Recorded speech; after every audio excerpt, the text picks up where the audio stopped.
best way to get information out.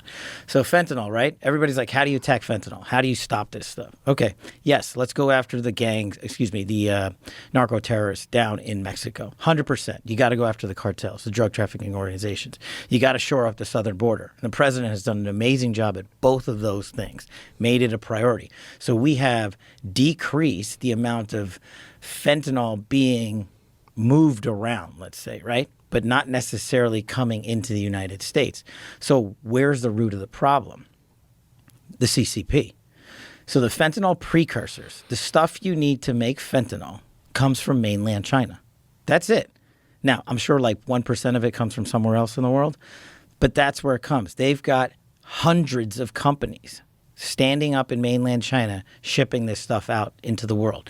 Now, their cover is that fentanyl has, and it does have a legitimate lawful purpose in terms of an anesthetic or medical use for anesthesiology related stuff. Okay, so there's like a minimal use for it. And what the CCP has done is they've come out and said, this is like the biggest, like, talk about the devil pulling the wool over the world's eyes. They're like, we don't make fentanyl. They're right. They don't. They just give you all the ingredients for it and ship it to Mexico. And then what they did was, to trick the world, they came out and said, hey, we're going to not sell precursor X. They're like, so now we're out of the fentanyl trade entirely. The problem is there's 14 other precursors you can use to make fentanyl, and they're still shipping all of those. So what we did when I got to the bureau is we stood up this massive enterprise to go after fentanyl precursor companies in mainland China. And they're probably not going to like that. And what they're doing now to get cute is they're shipping that stuff not straight to here. They're going to places like India, and I'm also doing operations in India.